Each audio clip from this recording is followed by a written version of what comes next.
సత్యం, ధర్మం, స్మరణ. నేను ధర్మంగా ఉన్నాను, నాకు ధర్మమే జరుగుతుందన్న గ్యారంటీ కృతయుగంలో ఉందేమో, కలియుగంలో లేదు. మహర్షులు ఎప్పుడో చెప్పారు ఆ విషయాన్ని. ఉండదు, నువ్వు సిద్ధంగా ఉండు అన్నారు అంతే. ఎందుకంటే ఎప్పుడు వ్యతిరేక శక్తుల ప్రభావం కలియుగంలో ఎక్కువ ఉంటుంది. మనం ఎంత బాగా చేసినా ఎవడో ఒకడు ఏదో అంటూనే ఉంటాడు. ఎందుకంటే మనకి మంచి పేరు రావడం వాడికి ఇష్టం లేదు. దానికి మనం ఏం చేస్తాం?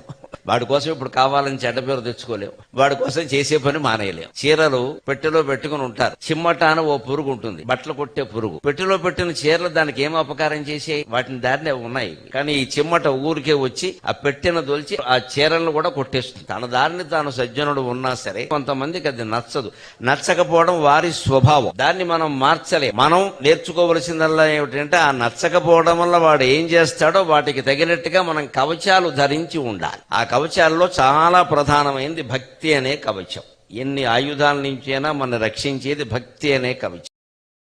Download ShareChat.